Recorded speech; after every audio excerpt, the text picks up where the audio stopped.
I walked past somebody wearing a Mass Effect hoodie today. It had the little N7 logo on it. And so when I walked past her, I just simply looked up and said, Commander, and kept on walking. And she got the biggest smile. You could see it. It was all over her face. And we kind of went our separate ways. But it reminded me about just how much the Mass Effect series really impacted me as a person. There are a lot of people who talk just so much ridiculous things about video games. They say that they're for children. They say that they rot your brain. They say that you're just wasting your time. You could be doing something so much more productive. And every time I hear someone say that, like, I get angry, and then also I get really sad because I'm like, you have no idea what you're missing out on. You have no idea the experiences that happen when you play a game that's developed by people who also love video games. Because then you get the entire Mass Effect series. We won't talk about Andromeda right now. That'll be for a later discussion on how to forgive people. But the entire Mass Effect series, 1 through 3, is the best gaming experience I've ever had in my life. It impacted the way I live my life differently because of that game. When I first played it, I had to be about 14 or 15 years old. And I was in a home environment where I needed something to just take me away, you know? Like, if you grew up playing video games, a lot of people talk about how, for example, their husbands will go and run and play video games. And I'm like, yeah, that man's depressed. I'm not trying to hurt anybody's feelings, but it's just the truth. I feel like men specifically get a lot of shit for playing video games. Also, women get it too, and everybody in between. But I am a man, so that's the perspective that I can speak from. And as a man that grew up in a home environment that was devoid of structure, of love, it was conditional love. As long as I did the things I was supposed to do, then I was okay. But anytime I behaved in a way that, might have been a renegade choice, just to exercise the fact that I have choice, that didn't really work out too well for me. So, yeah, I grew up in an environment where video games quite literally saved my life. There are so many times that I would have pulled the trigger if it weren't for video games. Like, if it weren't for me having something where I could go into a world and feel competent or live a different life or just anything other than what was going on around me, and have us just be the author of my own story and have rules that make sense. In video games, things just make sense. They explain them to you, and if you listen to the explanation, they'll teach you how to love them, and you can learn how. That happened to me with Baldur's Gate 3. At first, when I played Baldur's Gate 3, y'all, honestly, I hated it. I loved the story. I loved the character designs. They were gorgeous. I loved everything about it. But I just could not stand that turn-based gameplay. Like, who wants to do that? Who wants to sit and think through that? Who wants to, I just let me attack them. Like, I like turn-based games, but the Dungeons and Dragons, and you need to have initiative, and what do you mean I can't cast that spell again, and why do I need to take a long rest? I didn't even know to be frustrated about those things because I just didn't understand. And I loaded the game up, got through the awesome opening sequence, couldn't get past those 2 head crabs, and said, forget this. But I gave it a second chance, and what that required me to do was to get outside of my ego, get outside of all of that toxic gamer mess, and just say, I don't know how to play this game. Will someone teach it to me? And I found a beautiful and deep, very engaging tactical experience that rivals many of the experiences that I've had playing games like Devil May Cry or Bayonetta, which I love. God, I love Bayonetta so much. Bayonetta is one of my favorites. I've only played the first one, and I still know that there are levels to it. But again, like I'm explaining, this whole video is about how video games can change your life. When I understood Bayonetta and I realized, when you move away from that button mashing, that's something that's so hard for all of us to do. You got to get out of that button mashing. But when you stop mashing buttons and start actually playing Bayonetta with intention, you can make that girl sing, bro. You can make Bayonetta do some stuff. Bayonetta is a beautiful game. You can direct your own action movie, and the style and the flair, and it sucks. It sucks because not a lot of people get to that level in Bayonetta to where they can even appreciate what it is you're talking about. Like, yeah, I just parried that move. I mean, come on, man. Just the level of combos that you can do. Anyway, I'm getting ahead of myself. The point is, video games have been extremely influential in my life, and in this video specifically, we were just talking about Mass Effect, so we're gonna loop back around. I don't do like other creators. I don't use a script anymore. I used to, but now AIs write script and everything sounds like AI. And sometimes it's just nice to know that the person you're talking to is a human being without the edits, without the cuts, without the overly done production values. If you follow me long enough, you'll notice that I do have a tendency to get off topic. I do. And like, that's okay. We're going to loop back around. But it's also, that's just how I really am. It's like if I were sitting down talking to you right now, that's how I would explain it. Now, right now, I am kind of like talking a little chill. I promise I'm gonna get back to how Mass Effect 3 changed, how Mass Effect changed my life. Mass Effect 3 really was the one in terms of, okay, one thing at a time. No, let's just go ahead. It's fine. I don't need to finish the other thought. Yes, I do. The point is, this is human, okay? I just want to make human content. I don't feel like putting a lot of effort into it sometimes. Sometimes I just want to chill and talk and then maybe overlay it with me playing a video game and just discuss stuff. So back to the original point. Mass Effect, the entire series, it changed my life. Like, it did. Like, I really, truly believe I'm alive today because of Mass Effect. And I would not have survived my childhood. I wouldn't survive many places in my life. In fact, I know that my life is getting tough and hard sometimes when I have a craving to play Mass Effect, to just start over again and live a different life. I started playing Mass Effect when I was about 14 or 15 years old. And at that age, I did not know what I was doing. I didn't know what was going on. I just was mashing buttons, like, ooh, it's fun to shoot and kill things. Okay, so I'm a space, commander, and I have a ship, and there's a bunch of different aliens and stuff. Okay, that's cool. But yeah, we're really shooting a lot of stuff, and sometimes I can make my character say mean things, and I don't really like that, but then sometimes I can make them say things that, they just seem too soft. Like, I think I just want to kind of go down the middle. I had no idea what I was playing when I first played it. I really didn't. I had no clue the depth, the lore, the first contact war. I didn't learn about that until after I beat Mass Effect 3.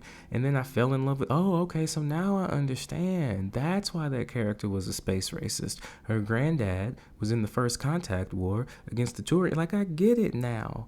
But I didn't understand that before. I didn't see all the depth and the complexity of those relationships. When I first played it, I played it like a casual.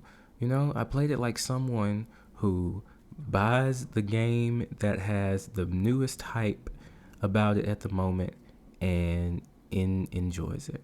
In fact, there's another game. I don't think it had Mass Effect. It was something Effect in the name.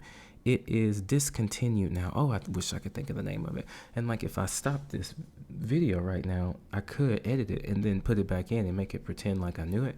But that just doesn't seem like the kind of content that I want to create. It was something Effect, but I was looking for it and actually got Mass Effect. And yeah, I just had an idea. In the post edit of this, I'll just add that clip in there in the video and we'll see what I'm talking about. But anyway, long story short, I mean, not too short. We're going to talk for a while. That way you can make sure you can take care of everything you need to take care of. Get something done. Get some work done. Work on something small. Something small. Even if it's your backlog of video games, like, that's a whole other video I need to make about how getting through the backlog of your video games is a really great way to build confidence in yourself to finish things that you start. But that's another sermon for another day. So, Mass Effect, the first time I played it, I wasn't in there like that, Like, I was just playing it. I didn't even think of the concept of understanding what the lore was. Like, I played it for the mechanics and the story that was kind of fun, and it's cool that you can make decisions. But then I went through an experience in my life where I was like, I need to play Mass Effect again. Yeah, it was tough. It was probably one of the many embarrassing things I have done as a person who, I don't like to use labels and stuff, but I was a gifted kid growing up, and they have a different name for that now. Y'all, I used to do some embarrassing things. This is partly why I love video games so much. Like, I've never played a video game that has made you feel bad for making a mistake. Never. Never. Not one. Not one. Even if it had that in the game, you would know it was just part of the game. But, like, I can't think of any video game that makes you feel bad when you make a mistake. Now, you might feel bad after making the mistake, but I cannot think of one video game that makes you feel bad. That's another reason why I love them so much. Like, you have permission to fail, and they don't make you feel stupid for failing. In fact, they actively encourage you to get better. Let me help you. Here's a tutorial. Let me show you how to do it. Here are some easier bosses to try this out on. Okay, you got it now? Great. Meet, I don't know, the Elden Beast. Now, let's see all this stuff after the entire game that you've been playing. Hey, can you put it to, let's show you how good you are, Anyway, I don't even remember how I got on that topic about that. It really was a minute, like, it sounds like a good topic though. Oh, I was telling people, get stuff done while you listen to me talk about this. And what was happening was I was explaining why I decided to play Mass Effect again. And it was because I was explaining that I've done some terribly embarrassing things, not trying to put a label to myself, but sometimes I just make mistakes that other people don't make because they understand how things work. So it was probably during one of those times, the divorce, I don't know, lots of things. And I picked up Mass Effect again. And this time, I truly wanted to be transported to another world. I did. I was not happy with the one I was in. If it were possible, if I just truly believed that consciousness is a force, a fundamental aspect of reality. Without it, reality wouldn't exist, which is wild, but it's true, because if consciousness didn't exist, there would be nothing here. We wouldn't be here to observe it. The world wouldn't make any sense. Why would the world make sense without consciousness? That doesn't make any sense. It has to be fundamental, no matter how much it frustrates you or angers you. And of course, religious people right now would say, well, you're saying God exists. That's fine. If you need to think of consciousness that way so you don't kill someone, then great. Think of it that way. I don't need to do that. I just don't want to hurt other people. Anyway, if consciousness is a force, I was imagining that I was transmitting my consciousness to the character in the game. I was becoming Commander Shepard. I was becoming Commander Shepard because I didn't want to be Derek right now. And that comes up sometimes. Sometimes I feel that way. And the beautiful thing about that game is you can create the character. I mean, especially if you have a PC with mod, you can design Commander Shepard to be however you want, and you truly get to, yes, there are lines that Commander Shepard says, but you wouldn't know what those lines were to say anyway, because you're not a literal commander of a ship. You wouldn't know, but you do get to choice and shape that character to be the way that you would be, to make decisions the way that you would. And it's very interesting to me sometimes, this might be a topic for another discussion, but it's very interesting to me sometimes how when people are playing Commander Shepard, they talk about playing a Paragon or playing a Renegade. And I'm like, why would you want to limit yourself like that? I guess you could, but if you're really truly playing it mindfully, there is no Paragon, there is no Renegade, it's you. You get to decide what the choice are. You can frame them as Paragon, Renegade, but I just don't feel like I have a Paragon or a Renegade Shepard. My Shepard has made a variety of decisions depending on the context that sometimes can be seen as in complete opposite of the objective. In fact, my last choice in the game flew in the face of everything. But in that moment, in that context, it made sense. And it made sense to me from a player standpoint, and it made sense to me from a standpoint of whatever was going on in my life. It makes sense that I chose the color green. I get that. I understand. And as I continue to interact with AI and stuff and more, it makes that choice make more and more sense. Anyway, I've gotten far away from the topic. At first, we were discussing how I don't have a Paragon or a Renegade Shepard. I was talking about choice, consciousness. Got it. So I didn't want to be anyone. I didn't want to be Derek in that moment.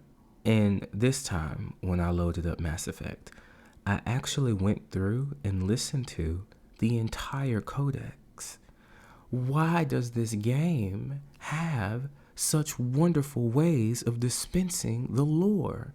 There's an entire codex that you can just chill and listen to narrated by someone with the most beautiful, velvety, sexy voice. Like, a vibe to make for Mass Effect one day is to just load it up, put on whatever you vibe to, whatever music like that you just vibe to, you know?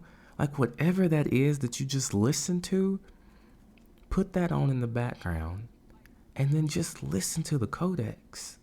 You learn so much. But that's what I did before I made it was after I made a character. But like before I did any missions or did anything else, I understood who I was.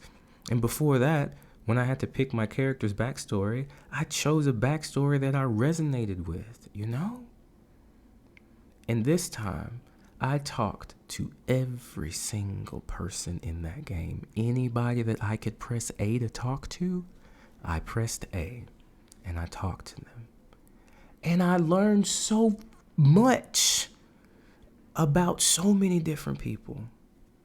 It was wild. I didn't even know.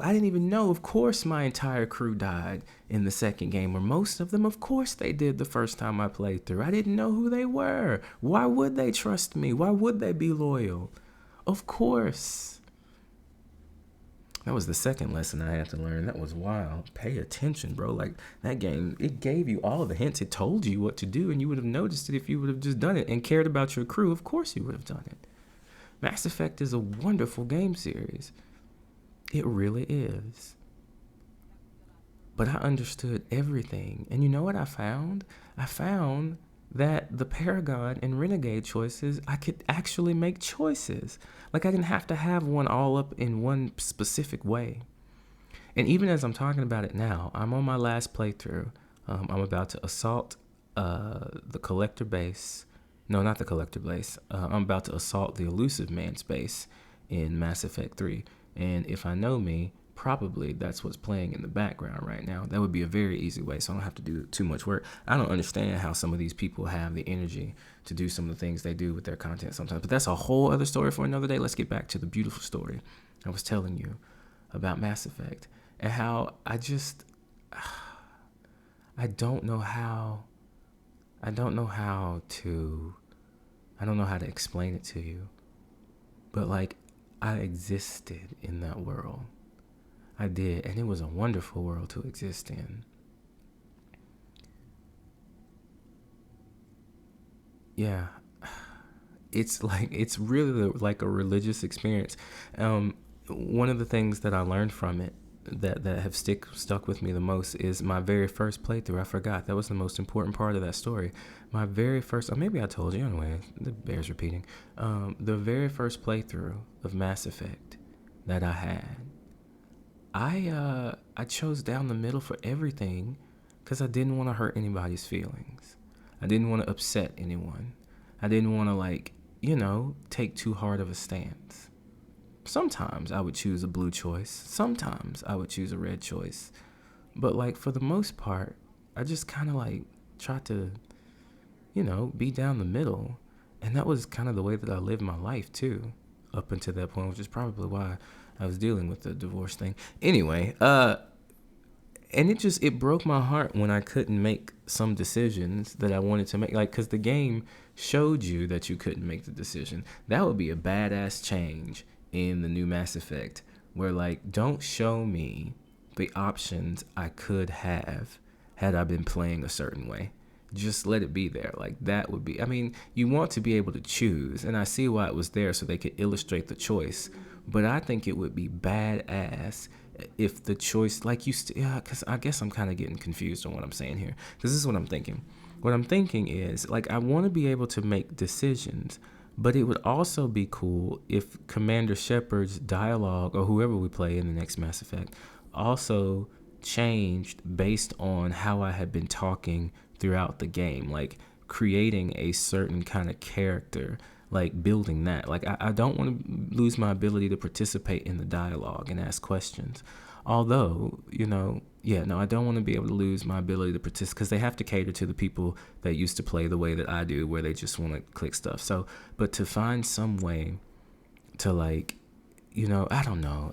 I don't want to get too hype about it and then it never live up to my expectations. That's what happened with Mass Effect 3 and the ending, in my opinion. I love the ending. To me, I love the ending. I did. It didn't matter to me that there were different colors there. Of course there were going to be different colors depending on what you chose. The point wasn't to go through and look at each ending and see what each ending was. The point was to have an ending that resonated with you. I think that the addition that they added, that was really great. And God, the Citadel DLC, I can't even, man, there's so much to cover about why I love Mass Effect. The Citadel DLC is the greatest piece of DLC for a game I have ever played in my life. Like, that DLC has no reason to be that good. Like, if you were looking for an apology letter, like that, like the DLC, like the Citadel DLC is almost like a pre-apology for Andromeda to me, because it's so good. It's hilarious. It's hilarious. It's so funny. If you are a fan of Mass Effect, like, the DLC it's a hug. Like, it's more than that. It's a reach around. Okay, I'm sorry. Maybe no, we're adults here. It's a reach around. Like, it's so good. It's so good. Like, it's one of the best pieces of gaming I've ever experienced. Like, why did you go that hard? It was so funny. Oh my God, the party that you have in Shepard's house, and the fact that you can control the vibe.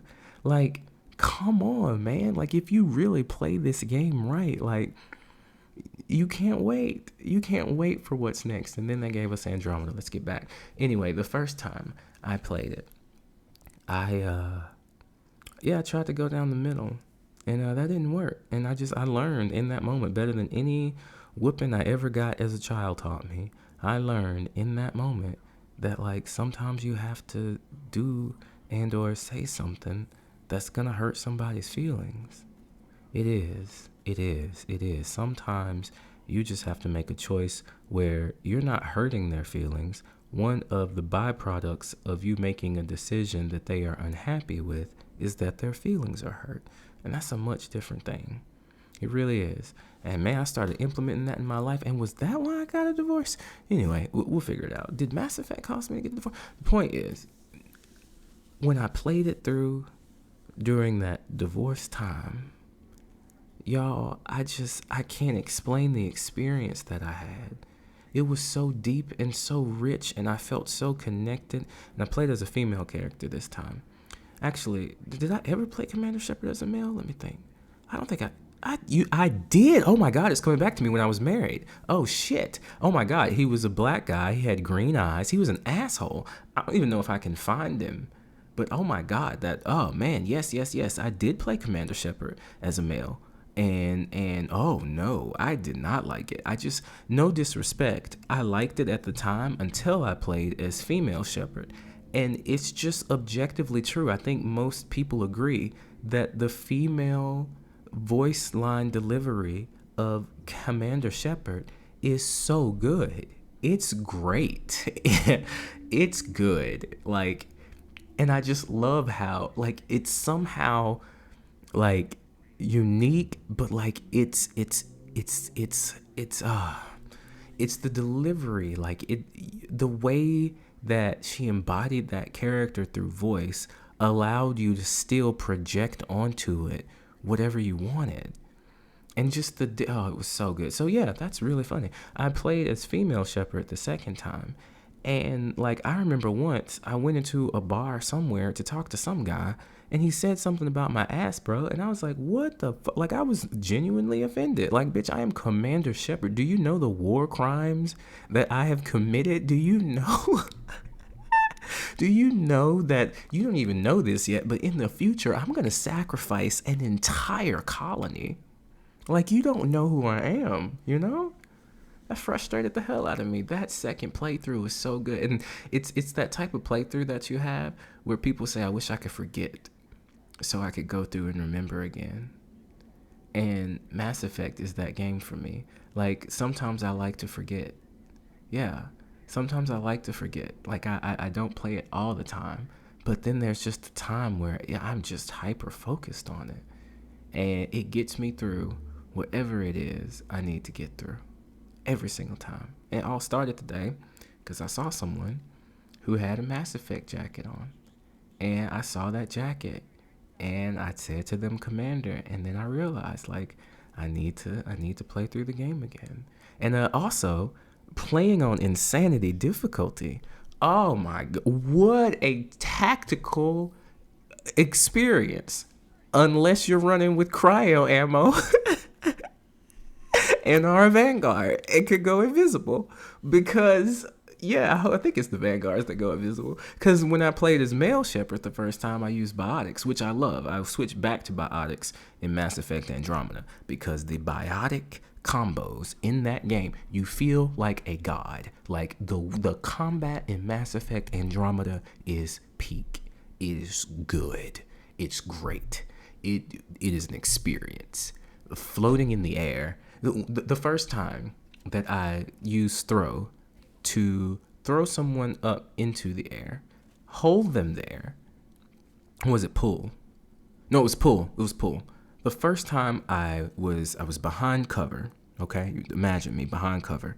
The cover system is it sucks because it's not, you don't get the press buttons to go into cover. You kind of have this contextual cover, which works sometimes, and sometimes it doesn't work at all. And don't ever do that again. Give me the choice. Don't take choice away. Anyway, but I was behind cover and it was working this time, and I used pull. So someone was up in the air. I walked around cover, shot someone in the head, used throw.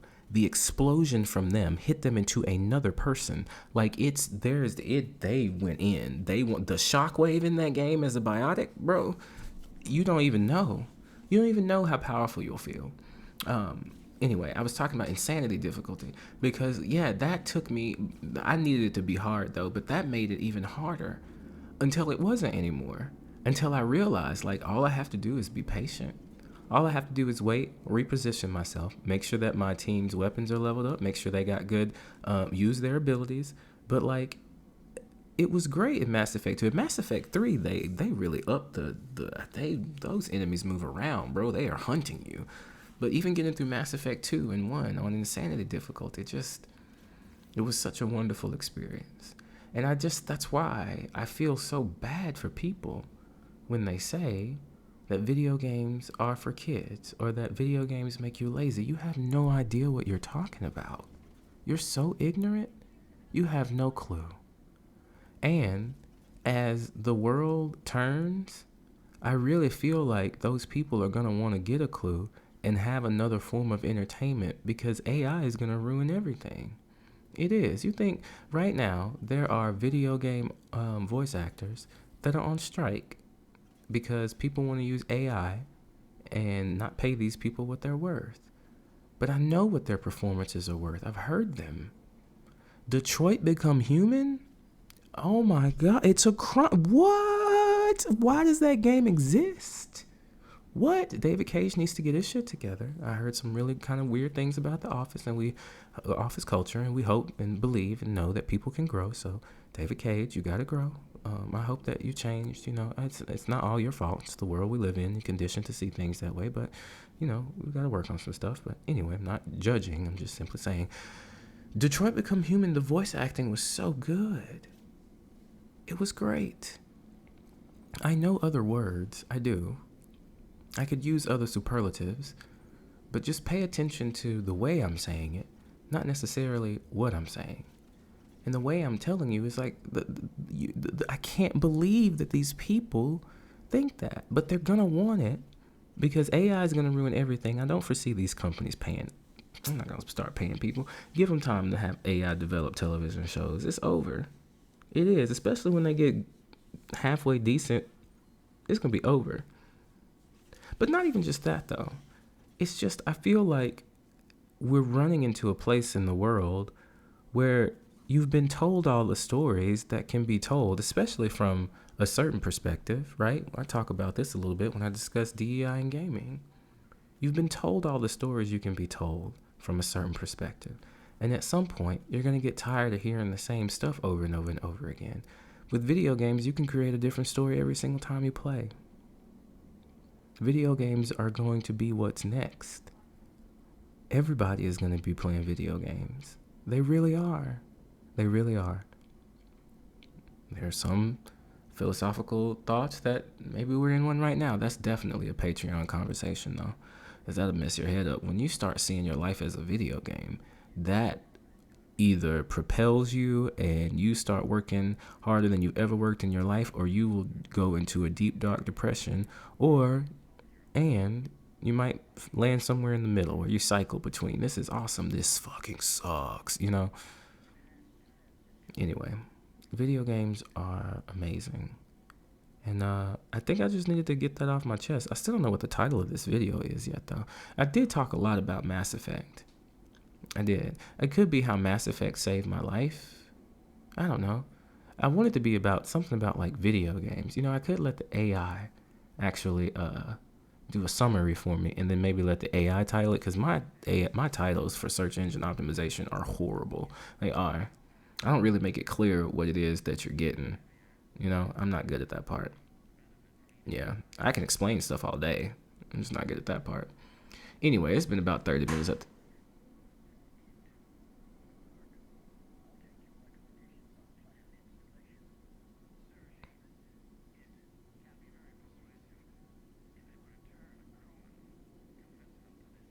Something just popped in my house, and it was loud, and it scared me. It mostly scared me because I said 30 minutes, and then the thing clicked at the same time. Like, that was wild. You may even be able to hear it in the microphone. Anyway, if you enjoyed these style of videos, please let me know, because I do enjoy making them. And there, as you've seen in this video, there are quite a few things that I could talk about. I hope you got something done on whatever it is you were working on. And I look forward to having this chat with you again. See you later. Bye. Wait, sorry. This part was edited. I did stop the video and edit it. Okay. No, because I'm supposed to say, please follow me at Derek the Mindful Gamer. Also, you can join our Discord, and I do have a Patreon. I keep forgetting to do a call to action. Like and subscribe if you like this video, and then tell people about it. It's really good. It's a great thing to listen to, because I don't scream or yell or anything like that. It's wonderful to listen to while you're doing other things. It really is. It's great. And there's gameplay in the background, hopefully competent gameplay that looks cool, because I play games really extra. I do. I play them like they're movies. Like I want to be entertained with what I'm doing, and I want what I'm doing to look cool. So tell them that as well. And they can use it as a form of like body doubling and stuff. So yeah, that's the actual sign off. My bad. Sorry for the dishonesty. Wait, and one more thing. I did want to say thank you to the members of the Mindful Gaming family on Discord. I really appreciate y'all. Y'all are really awesome. Thank you. I'm glad that you exist. It is so nice to have a community full of other people who also know what it's like to isolate when you feel like you've made a mistake, or if you are going through a hard time. But like, it's nice to know that I can go to that Discord with the people that are on there and know that, like, if there's any BS, it's going to get stamped out immediately just from the vibes of the community. And I really appreciate y'all a lot. Y'all have come through for me and more times than you know. And yeah, I think as we move in this world, virtual community is going to be extremely important, which is why I'm also happy to announce that I'm definitely getting Final Fantasy 15. Like, y'all are all playing it. Oh my God, it seems like it would be great. I just need to stay away from the healing glass.